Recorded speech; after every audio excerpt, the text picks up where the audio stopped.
Bem-vindo ao Papo Espírita, a espiritualidade na sua vida. Boa noite, sejam todos bem-vindos a mais um programa Papo Espírita. O tema de hoje: para onde vamos após o desencarne? Esse é um tema que as pessoas normalmente nem gostam de pensar, né? Mas a gente vai conversar aqui com o Ricardo Honório, nosso convidado de hoje, além da nossa colaboradora Miriam dos Anjos, e vamos tentar trabalhar esse tema de uma forma bem suave, bem tranquila, para que as pessoas se sintam bem à vontade na temática, né? Ricardo Honório, bem-vindo. Ricardo, ele é palestrante na Comunhão Espírita de Brasília e também apresenta 2 programas na TV Comunhão, né, Ricardo? O TV Comunhão Inspira, né, um programa de entrevistas, e o Livro dos Espíritos em Nossa Vida.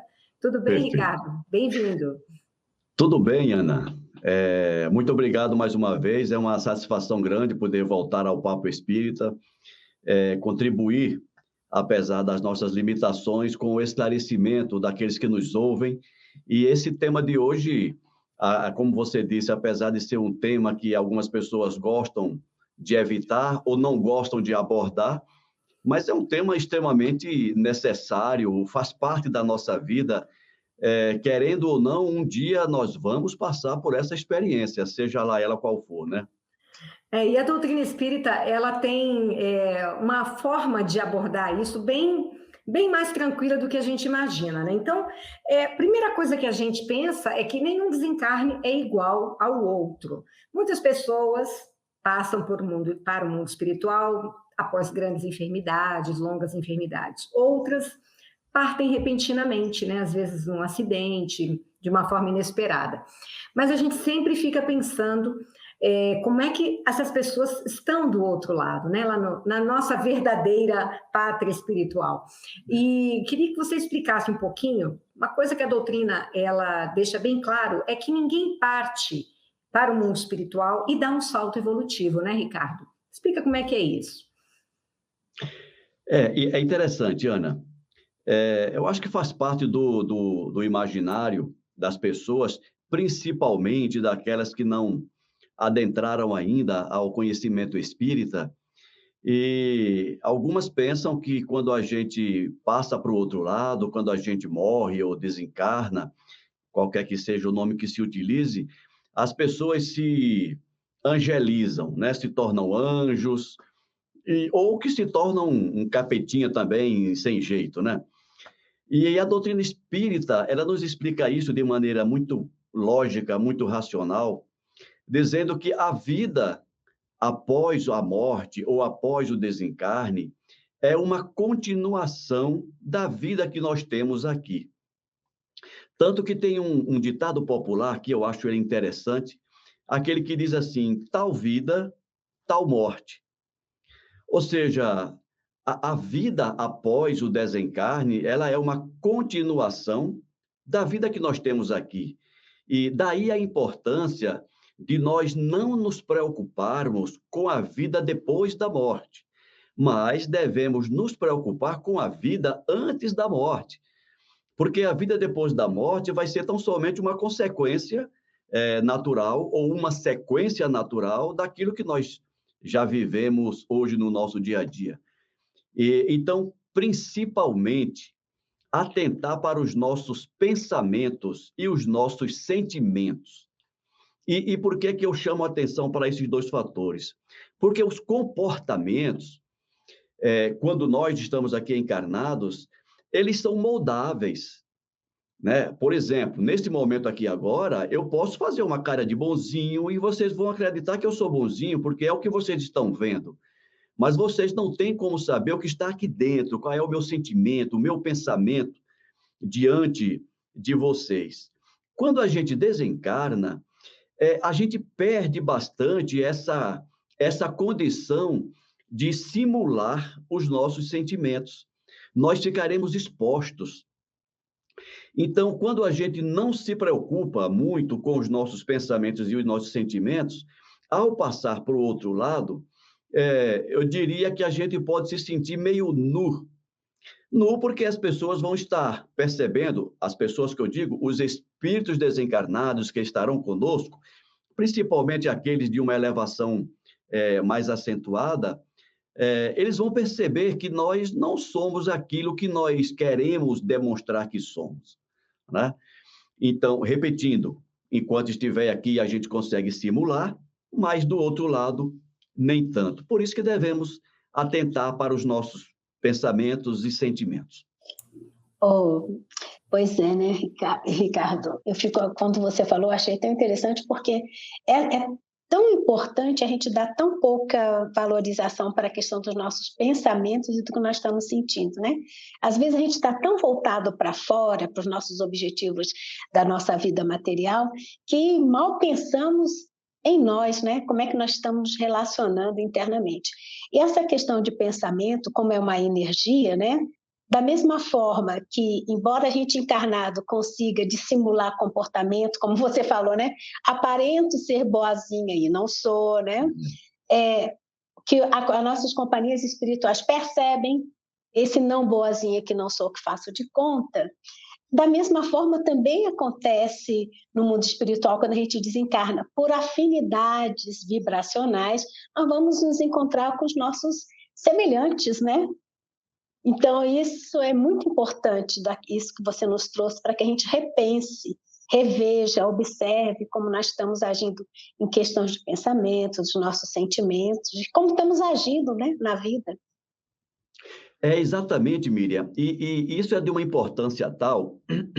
Você trouxe um elemento para a nossa discussão que eu não tinha comentado, que é verdadeiro, que é o fato de as nossas companhias espirituais estarem nos acompanhando desde já e sabendo, muitas vezes, mais do que nós mesmos, quais são as nossas verdadeiras sensações, os nossos verdadeiros sentimentos, né?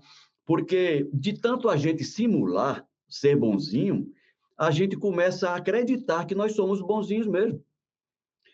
E a gente começa a se enganar, a gente vive uma vida de equívoco, de auto-engano. A gente se ilude com o que a gente é, não é isso, Ricardo? Se ilude, Ana. Então, eu acho isso de uma importância tal, gente. Ainda hoje mais cedo, no início da tarde, estava no Grupo Espírita Peixotinho, aquele que nós ajudamos também lá na aeronáutica, e falávamos um pouco disso, da necessidade de, quando se estuda a doutrina espírita, termos consciência da importância do conhecimento espírita para a nossa vida desde já. A doutrina espírita não é uma doutrina escatológica, uma doutrina cujos efeitos a gente só possa sentir e experimentar depois da morte. Eu vou ser bonzinho agora, eu vou ser espírita, que é para quando eu morrer, eu ir para o lugar bom. Não necessariamente isso, não exatamente isso. Os efeitos, as consequências do conhecimento espírita devem ser gerados, percebidos, sentidos e vividos desde já, de imediato. Porque depois que este corpo aqui morrer, vai ser prestação de contas, né? Nós vamos apenas passar a régua no que vamos ver o que foi que o Ricardo Honório plantou enquanto ele estava lá, né? Vamos ver o que é que a Miriam construiu enquanto ela estava lá. Vamos ver o que é que a Ana fez com o tempo que ela teve enquanto estava lá, né? Lembrando aquela orientação de Jesus, reconcilia-te com o teu irmão enquanto estás a caminho com ele. Ou seja, na linguagem espírita, reconcilia-te com teu irmão enquanto estás encarnado com ele, enquanto estás juntos. E aqui eu quero chamar a atenção, Ana, se você me permite, para um detalhe. Quando nós falamos assim, reconcilia-te com o teu irmão, normalmente a gente pensa no irmão externo. Ou seja, Ricardo se reconcilia com a Ana, com a Miriam, com o José, com o Paulo. Mas nós esquecemos que no nosso inconsciente coletivo, buscando um pouco lá a teoria junguiana, hoje eu sou Ricardo, mas ontem eu posso ter sido Pedro, João, Maria, enfim. E essas personalidades, elas estão comigo a caminho. Então, eu não tenho que me reconciliar apenas com os meus irmãos externos, eu preciso me reconciliar também com essas personalidades internas que me acompanham e que muitas vezes a minha revelia interferem no meu dia a dia.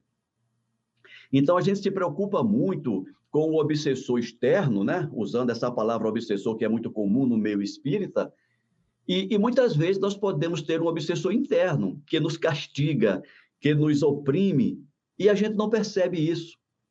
E só um bom acompanhamento psicológico, só um bom tempo de psicanálise vai nos ajudar a se encontrar e se reconciliar com esses irmãos internos que nós carregamos. Então, tudo isso são fatores intervenientes nesse processo que nos levará a uma condição satisfatória ou não no pós-morte. Não é uma coisa que nós devemos pensar apenas, eu vou ser bonzinho para colher esse fruto. É um local, né, que eu vou.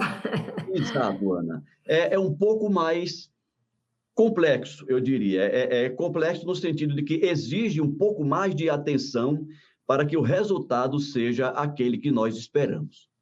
Mas, Ricardo, eu compreendo perfeitamente, a gente está entendendo aqui que essa sintonia, né, que está na nossa mente, essas questões da nossa mente, que podem provocar nossas perturbações, que provocam, né? Quem de nós aqui não tem as suas perturbações, as suas crises de consciência, as suas questões, que na hora do desencarne vão nos conectar, né? Nos afinizar. Mas quando a gente fala para onde eu vou após o desencarne, isso também tem muito a ver não só com a literatura espírita, que traz locais, né, para onde os espíritos vão, como também até o cinema, né? Então a gente assistiu o Nosso Lar e o Nosso Lar mostrou o umbral onde o André Luiz, que é o autor do Nosso Lar, que faz parte de uma série psicológica, né, da vida no mundo espiritual, e ali ele mostra vários locais, né? Não só o umbral, como colônias espirituais, hospitais, né? O Nosso Lar é uma colônia espiritual. Mas vamos começar falando do umbral, que choca todo mundo, né? Porque aquelas cenas, né, é que fizeram as pessoas, quem não leu o livro, né, eu não estava familiarizado, ficou muito chocado, mas isso é umbral? Eu vou para o umbral? Por que eu vou? O que acontece lá? E isso é uma coisa que a doutrina espírita explica de forma bem mais tranquila do que aquelas cenas meio aterrorizantes. Eu queria que você explicasse o que é umbral. Às vezes, quem vai para o umbral, quem passa, o que acontece lá? Vamos lá. Olha, ainda bem que você me pediu para falar do umbral, né? E não me pediu para falar dos mundos felizes. Mas depois a gente chegar lá. Bem, né? Umbral a gente conhece bem. Acho que todos nós já estagiamos, né? Ana, sem sombra de dúvida. Não, olha, gente, e tem uma coisa interessante, a gente fala no umbral como se fosse uma experiência só no desencarne, mas a gente vive um umbral encarnado também, né? Nossas sombras, né? Mas é exatamente isso, Miriam.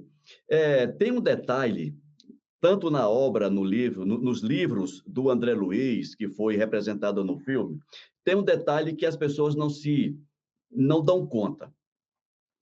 É que o umbral, conforme nos mostrou o André Luiz, ele fica na psicosfera do planeta Terra. Quando nós vemos, por exemplo, o livro da Ivone Pereira, que fala do Vale dos Suicidas, que é uma das regiões umbralinas, fica na psicosfera do planeta Terra. Ou seja, o que eu diria para aquelas pessoas que têm medo de ir para o umbral quando desencarnarem? Eu diria o seguinte: não tenha medo, porque você não vai para o umbral. E você não vai por uma razão muito simples, é porque você já está no umbral. A psicosfera da Terra, ela é umbralina. Nós temos espaços não umbralinos, mas, no geral, um planeta de expiações e provas, como é o nosso planeta, ele é circundado pela psicosfera, pela região daqueles desencarnados que vibram em consonância com esse padrão vibratório da Terra. Então, não é que o umbral seja vamos usar uma linguagem bem antiga, não é um pedacinho do inferno, né? Umbral são regiões do mundo desencarnado onde vivem pessoas que vibram naquela frequência. Então, se a gente observar, no nosso mundo material, nós vamos identificar regiões, áreas, localidades ou localizações que têm a mesma frequência vibratória do umbral, demonstrado por André Luiz, habitado por encarnados em conluio com desencarnados.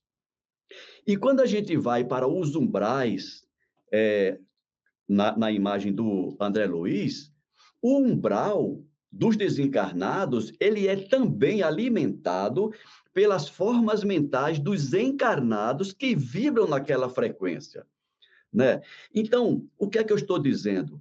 Que o mundo dos encarnados e dos desencarnados, ele é uma simbiose. Nós estamos em convívio constante uns com os outros. Uns de forma prática, aqui na Terra, e outros com alimentação mental daquilo. Então, se você vive encarnado numa frequência vibratória, numa sequência de pensamentos umbralinos, quando você desencarnar... Que são o quê, Ricardo? Quais são esses pensamentos? Pensamento de vingança, pensamento de ódio, pensamento de perseguição, ou de perseguir alguém, ou de ter a sensação de ser perseguido. Se você vibra nessas frequências, por exemplo, em tempos de rede social, qual é o teu comportamento na rede social? O que é que você faz na tua rede social? O que é que você planta? O que é que você dissemina? Qual o tipo de informação ou de desinformação que você dissemina nas suas redes sociais e fica escondidinho atrás da sua tela de computador, achando que ninguém está vendo você fazer aquilo? Esses irmãos que vibram nessa mesma frequência, que pode estar no umbral ou não, eles estão te vendo, estão te acompanhando, estão te alimentando com ideias nesse calibre. Então, quando você desencarna, a tua frequência já te encaminha naturalmente para um ambiente mental onde você criou. Não é que você é transferido, olha, você está aqui na Terra tendo uma vida boa e de repente você aparece no umbral. Não. O umbral do desencarnado é uma continuidade do umbral que eu já vivia aqui como encarnado, né? É interessante a gente pensar isso, porque isso tem dois efeitos bem imediatos. Para uns, é perder o medo do umbral, porque a pessoa vai dizer, ora, então, depois desse programa, eu não vivo nessa frequência, eu tenho uma vida digna, eu tenho pensamentos positivos, eu não faço nada que combine com o ambiente umbralino, então eu fico tranquilo, eu posso não ir para o céu lá dos gregos, mas também não vou para esse, né? E quando a gente lê, por exemplo, o livro Violetas nas Janelas, por exemplo, que é um livro bem introdutório para quem está conhecendo a doutrina espírita, vai ter uma ideia do que muitos de nós vai experienciar depois da morte, depois do desencarne. É aquilo, você vai acordar uma passagem no hospital, bem tranquila ela teve. Exatamente, Ana. Você vai acordar num ambiente daquele, com um parente do lado, um familiar, etc. E não necessariamente para aquelas regiões umbralinas, conforme André Luiz nos mostrou. Agora, André Luiz não percebia isso nele, né, Ricardo? André Luiz não percebia que ele vivia nesse tipo de vibração. Ele não tinha ideia. Ana. Tanto é que ele se assustou, ele não entendeu o que ele estava fazendo ali, não é isso? Então, muitos de nós vivem aquela mesma experiência do André Luiz. Não caiu a ficha ainda de que eu já vivo hoje num ambiente daquele, só que encarnado, né?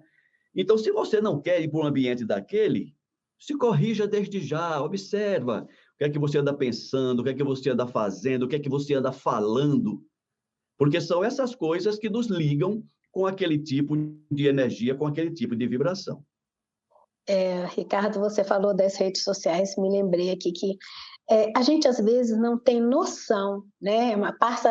Me parece até de forma muito inconsciente, da responsabilidade do que a gente semeia. Né? Então, às vezes estamos semeando ideias, comportamentos, mudanças de valores que vão totalmente contrário a esse nosso objetivo de sermos pessoas melhores, mais amorosas, mais próximas, né, do nosso divino que há na gente, né? Então, a gente se desvia ou promove que grupos e pessoas acabem acreditando naquele nosso discurso, que às vezes a gente se empodera e parece muito verdade, mas que conduz a essas condições de estado umbralínico, né? E as pessoas são conduzidas, não percebem, e aquele que é responsável por semear, ele também carrega em si, na sua responsabilidade, uma vibração que vai exigir dele momentos de muito sofrimento, né?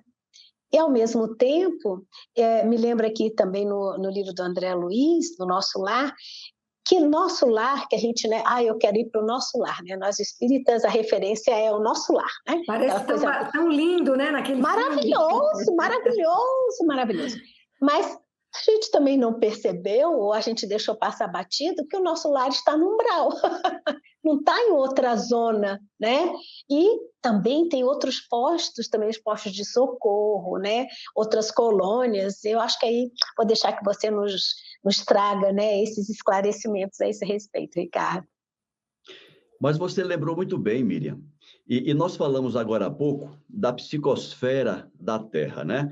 A psicosfera da Terra, se alguém não estiver bem familiarizado ainda com esse termo, nada mais é do que as vibrações que estão presas ao nosso planeta. Então, por exemplo, a Terra tem a sua psicosfera, Marte tem a sua psicosfera, ou seja, a esfera que é criada e mantida pelas mentes que habitam aquele planeta. E a gente vê isso muito claro na Terra, na nossa Terra.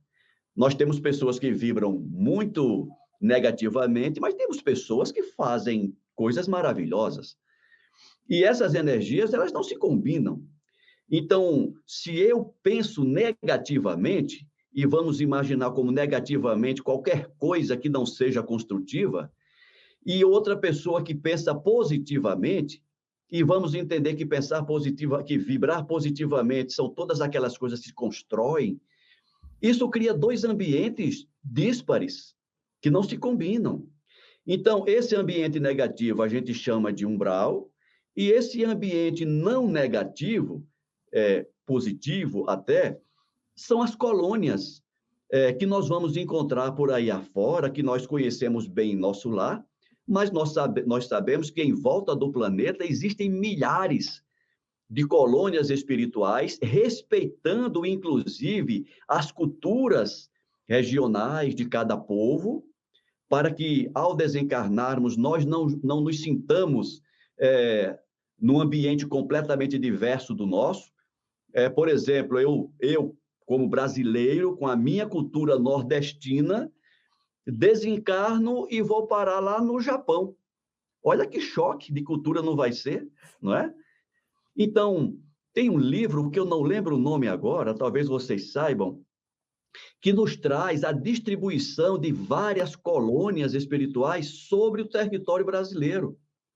Então, tem Nosso Lar, por exemplo, que fica na região do Rio de Janeiro, ali sobre a cidade de Santos, se não me engano. Mas tem colônias aqui no Centro-Oeste, no Norte, e todas preparadas para receber os espíritos de acordo com a sua necessidade evolutiva, de acordo com a sua cultura, de acordo com o seu ambiente. Né? Ricardo, eu não lembro aonde que eu ouvi que quando os portugueses chegaram no Brasil e desencarnaram no Brasil, que eles encontraram um mundo espiritual de indígenas. É verdade isso? Olha, eu não vou te dizer que é verdade, porque eu não lembro se eu estava lá também.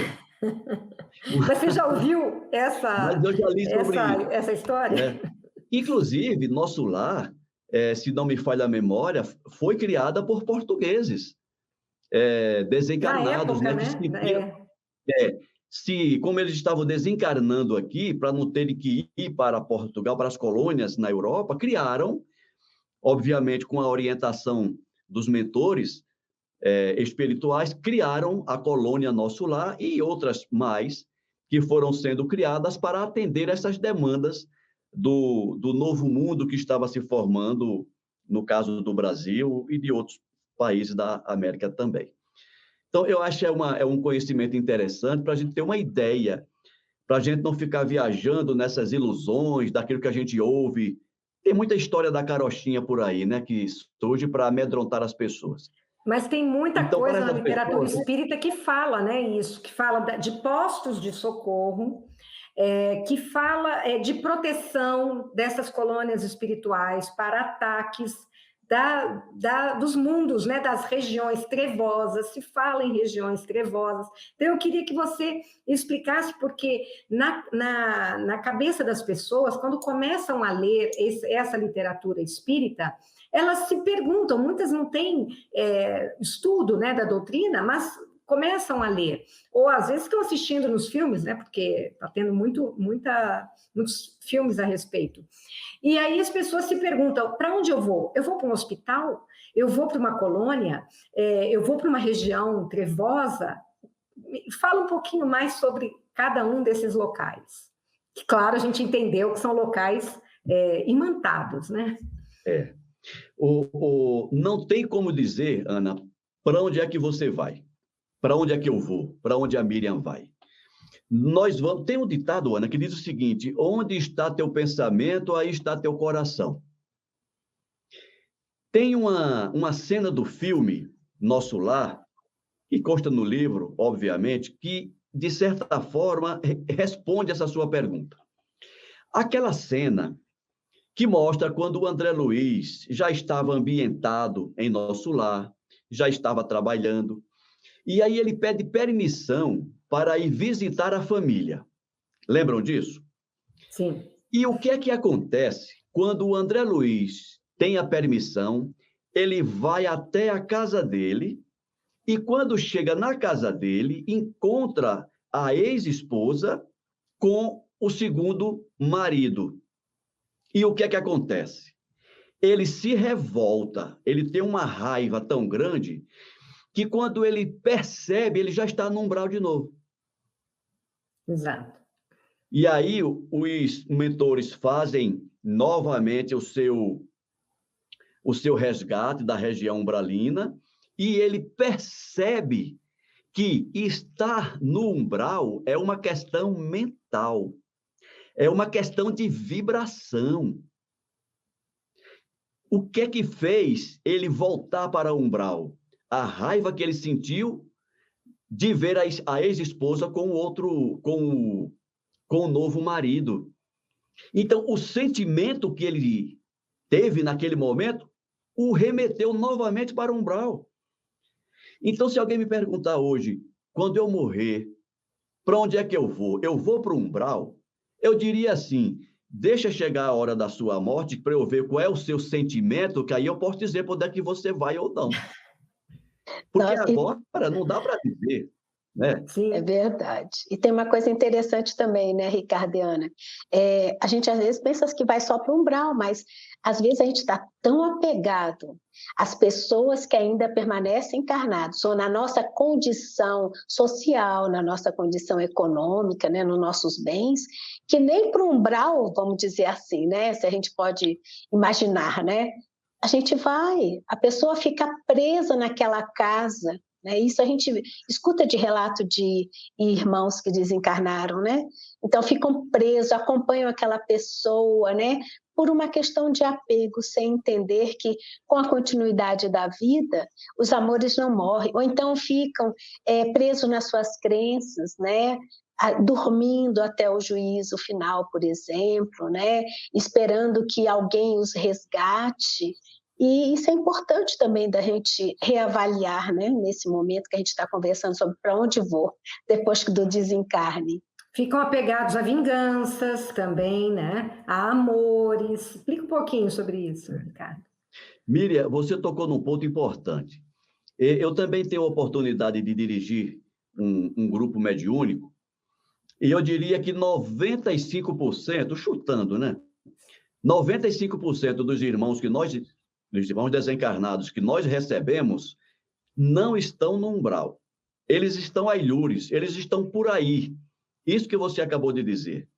Muita gente desencarna e não percebe que desencarnou e continua no mesmo ambiente.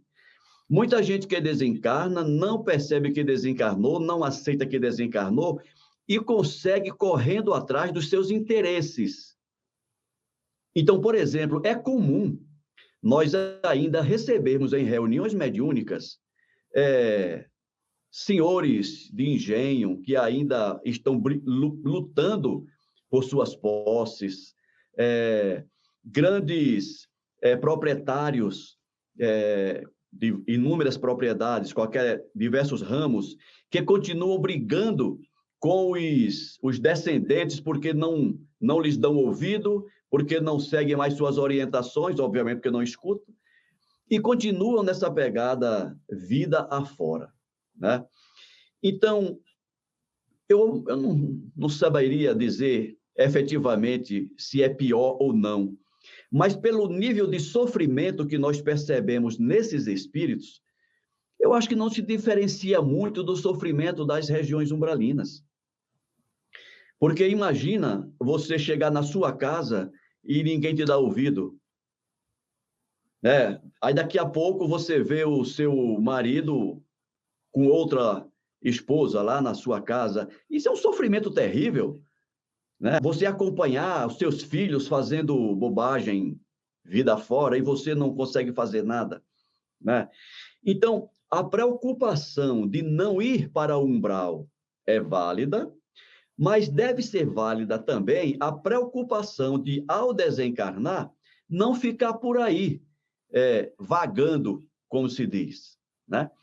Então, o conhecimento espírita, ele é extremamente importante para que nós tenhamos essa consciência de não querer ir para o umbral, mas também de não querer ficar por aqui, pululando ao redor do planeta sem um destino certo. E, mais uma vez, eu me refiro agora ao livro Violetas na Janela. Aquilo ali é um desencarne, é o nosso sonho de consumo, digamos assim, né?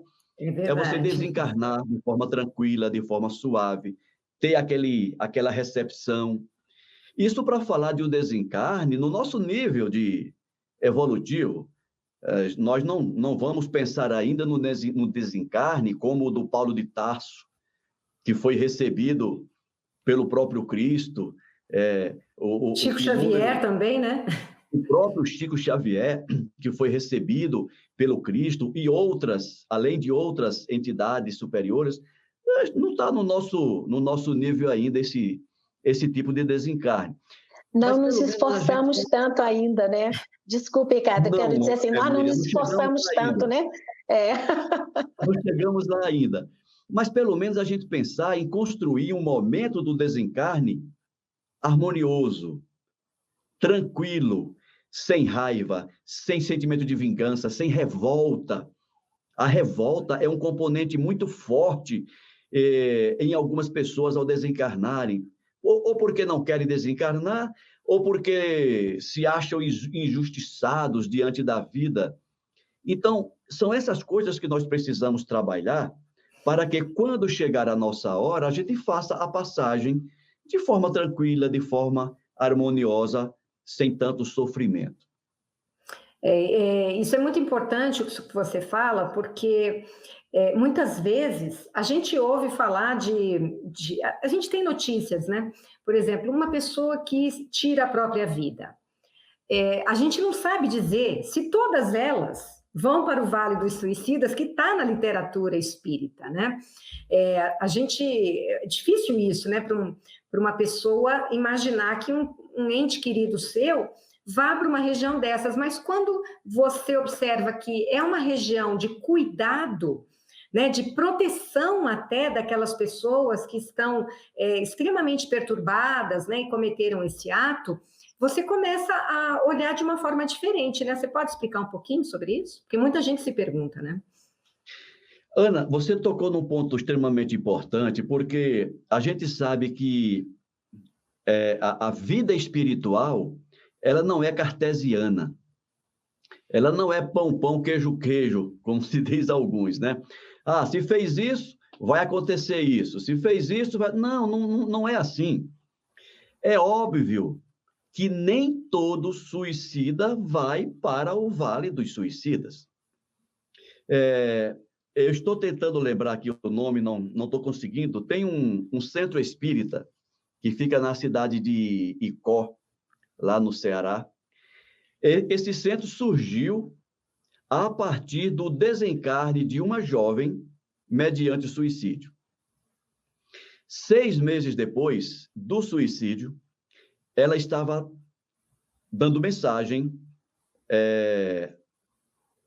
por intermédio de um médium, e que, inclusive, essas mensagens elas foram analisadas por um estudioso da doutrina espírita, do espiritismo, e após várias análises foi confirmada que era realmente aquele espírito que havia desencarnado mediante suicídio. E em função desse suicídio, a família que professava outra religião decidiu fundar um centro espírita em homenagem a essa moça e, inclusive, brevemente nós estaremos fazendo um trabalho de live com eles lá.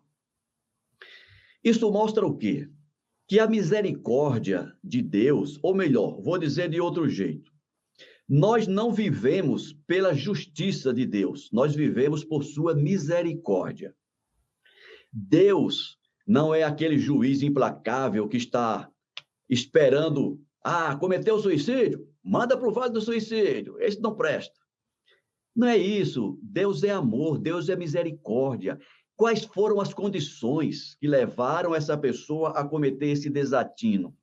O que é que está por trás desse ato? E a gente não pode esquecer também que a espiritualidade do bem, ela está sempre disposta a nos auxiliar, jamais nos condenar. Então, sempre que eu ofereço o mínimo de condição de ser auxiliado, eu vou ser auxiliado, independente pela maneira pela qual eu desencarnei. Porque eu fico pensando, qual a diferença de alguém que pega uma arma e dá um tiro na cabeça, comete suicídio dessa forma, e de alguém que ingere bebida alcoólica, dirige de maneira irresponsável e vem a desencarnar num acidente? Não é suicídio do mesmo jeito? Não trabalhou no sentido cujo resultado foi o desencarne? E nós vamos tratar isso da mesma maneira? Claro que não. É como eu falei no início, a espiritualidade não é cartesiana. Cada situação é analisada e a gente não pode esquecer, repito, que nós vivemos pela misericórdia de Deus. Sempre que nós precisarmos e tivermos em condições de receber essa misericórdia, nós vamos receber. Nós não estamos presos aos fatos materiais, determinando os resultados do ponto de vista espiritual. E tem uma coisa que se fala muito em doutrina espírita, né, Miriam e Ricardo, que são os méritos, que não só dessa vida, né, como de toda a nossa história. Do que se trata isso, Ricardo? Pois é, Ana. Eu conheço um caso de uma pessoa que tem sérios problemas de saúde hoje no campo ósseo, colunas, pés, etc. E de tanto trabalhar essas questões, nós viemos a saber, pelas via mediúnica, que esses problemas que a pessoa tem hoje são consequências de 3 suicídios cometidos em encarnações anteriores. o perispírito ficou prejudicado, consequentemente, o corpo nessa encarnação sofre as consequências dessas decisões pretéritas. E por que eu estou começando citando isso? Porque você falou de mérito, de merecimento. Quando a gente fala de merecimento, normalmente a gente pensa em merecimento de coisas boas, né? Eu mereço saúde, eu mereço fartura material. E a gente esquece que algumas necessidades, elas são também em função de merecimento. Quando, uma vez, tratando do caso dessa pessoa a que eu me referi, eu questionei a espiritualidade. Por que que nós não conseguimos resolver esses problemas? E eles me disseram assim, meu irmão, tem problema que não é para ser curado, é para ser vivido, experienciado. Porque a gente não pode esquecer que a vida na matéria, a reencarnação, ela tem um objetivo, que é a recuperação, a conscientização do espírito. E muitas vezes uma encarnação só, uma encarnação apenas, não é suficiente para que o espírito se conscientize daquilo. Então, os nossos mentores que acompanham de maneira mais precisa a nossa evolução, eles sabem o momento em que determinada experiência, em que determinada prova, que determinada expiação pode cessar. Ou seja, já tenha atingido o objetivo. Enquanto não, o processo continua. Então, a gente diz assim, Ricardo, se eu tirar esses óculos aqui agora, eu não consigo ver vocês. E eu digo assim, merecimento.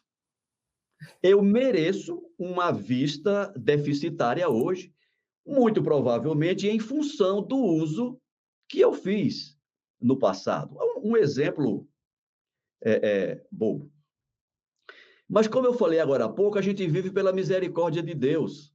Aí Deus permite que os homens desenvolvam os óculos, né? Então, mesmo com essa deficiência, eu tenho como passar pela prova ou pela expiação de maneira mais suave, né? E isso vale, Ana, para todas as nossas situações.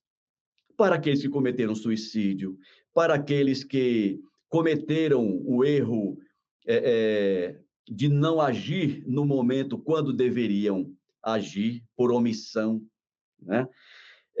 A gente não tem como analisar e sintetizar numa resposta determinante, todas essas condições. O que a gente pode dizer é o seguinte: tem alguém no comando de todo esse processo. Os nossos merecimentos, eles estão sendo monitorados por quem de direito. Nós não temos que nos aperrear com isso, pelo contrário, teremos que ser obedientes à vontade de Deus, teremos que ser mais pacientes, experienciarmos, vivermos os nossos merecimentos, quer seja um merecimento de saúde plena ou o merecimento de uma doença qualquer, e tirar proveito disso.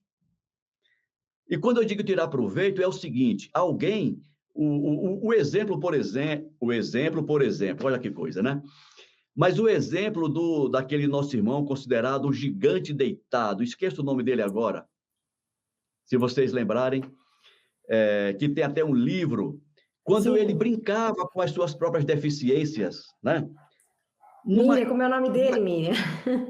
Eu estou aqui tentando lembrar e não consigo, gente. Vamos ver se daqui a pouco eu consigo. Daqui a pouco a gente lembra. Mesmo, não era nem numa cadeira de roda, numa cama, né? Que ele era completamente paraplégico, e mesmo assim alegre, fazia palestras, pedia que as pessoas levassem ele para o centro, e ele fazia palestra, uma vida plena. Aquilo ali é tirar proveito da sua deficiência, né? Tirar proveito da experiência e do merecimento que ele teve. Eu acho que é por aí, Ana. Miriam, estamos aqui quase no final do programa, com você. Mais alguma pergunta? Não, eu acho que o que o Ricardo trouxe são muitos pontos de reflexão, né? Muita motivação para que a gente se reinvente, né? A gente está no momento de se reinventar da nossa melhor versão, porque a pior versão a gente já vem vivendo há um tempo, né? Então, que a gente, de fato, né, repense tudo que foi dito aqui, que a gente entende e aprende na doutrina espírita, porque tudo isso nos leva a uma coisa importante, que é a libertação de crenças, de valores que não nos acrescentam e só alimentam as ilusões, né? Então, quanto mais liberto dessas ilusões a gente tiver, mais próximo de reinventarmos na nossa melhor versão a gente vai estar, inclusive, no nosso processo de desencarne. Penso assim. Então, É isso, Miriam. para a gente encerrar, Ricardo, pode falar, depois a gente encerra. Não, vamos lá. Dizer que eu lembrei. Sim, eu também estava procurando aqui, mas você foi mais rápido. É o Jerônimo Mendonça. Jerônimo Mendonça é o nome da pessoa que eu estava citando agora. Mas diga, Ana. Não, é para a gente encerrar, porque esse tema a gente adoraria explorar muito mais, a gente tem o tempo aqui do programa. E eu queria aproveitar a sua presença aqui, Ricardo, para você dar um recado para todos os que nos assistiram, de como a gente pode construir agora, né? Agora que estamos aqui refletindo sobre essa passagem, né? Sobre a partida que todos nós teremos, né? Não existe nada mais certo do que isso, mas que a gente evita pensar, né? A maioria de nós vive como se esse dia nunca fosse chegar.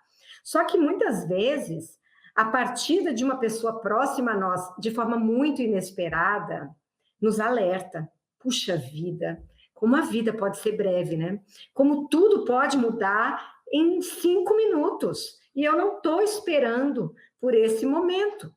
Então, como que a gente pode viver de forma que, na hora que esse momento chegar, a gente esteja da forma mais preparada possível, se é que podemos, neste nosso estágio evolutivo?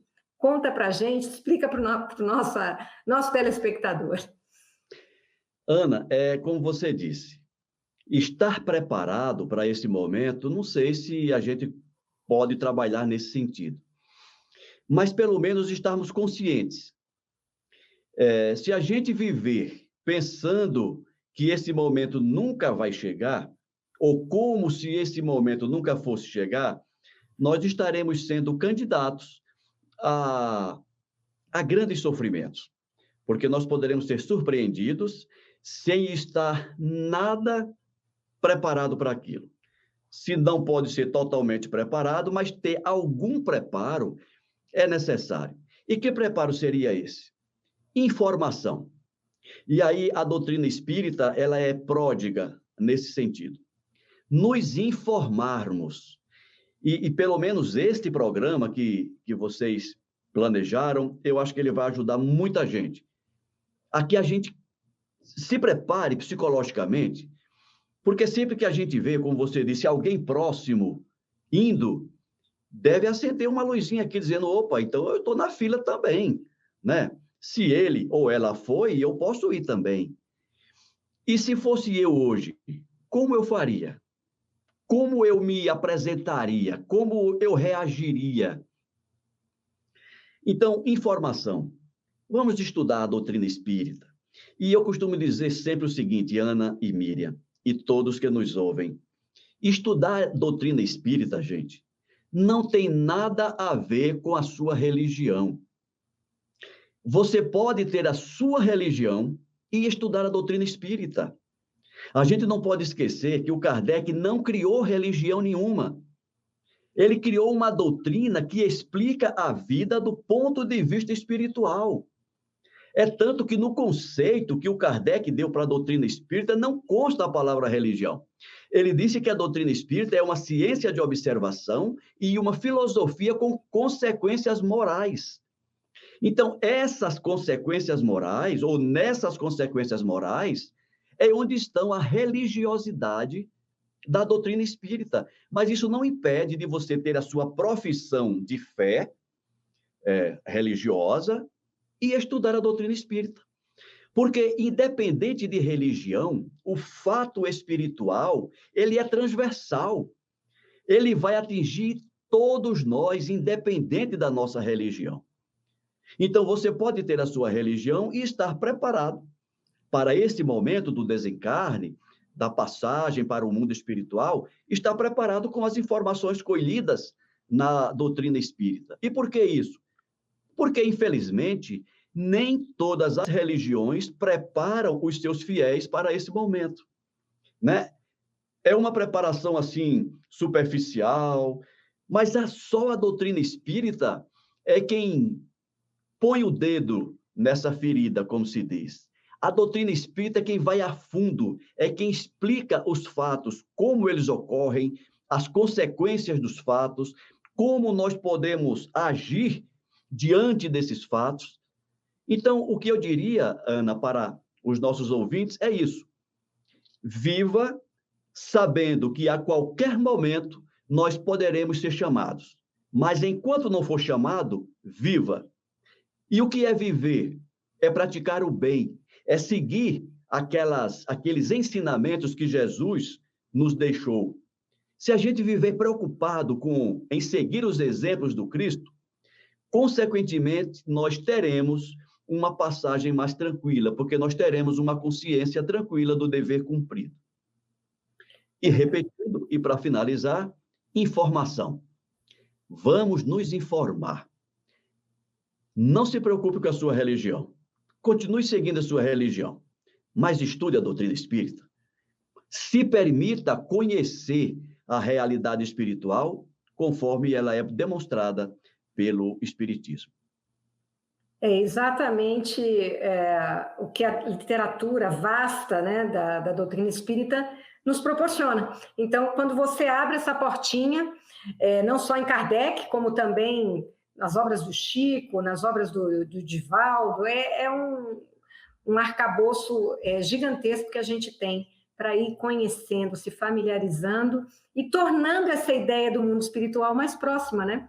Porque nós todos vamos retornar a ele. E tirar tanto misticismo também que ainda existe. Ricardo, muito obrigada pela sua presença aqui, seus conhecimentos são sempre muito bem-vindos. Miriam também, muito obrigada. Todos vocês que nos assistiram, obrigada pela sua audiência. Se vocês gostaram do conteúdo, não deixem de dar lá o seu joinha, fazerem comentário, também compartilharem esse conhecimento. Também não deixem de se inscrever no canal da Comunhão Espírita de Brasília no YouTube. Então, muito obrigada a todos e até a próxima. Grande abraço a todos.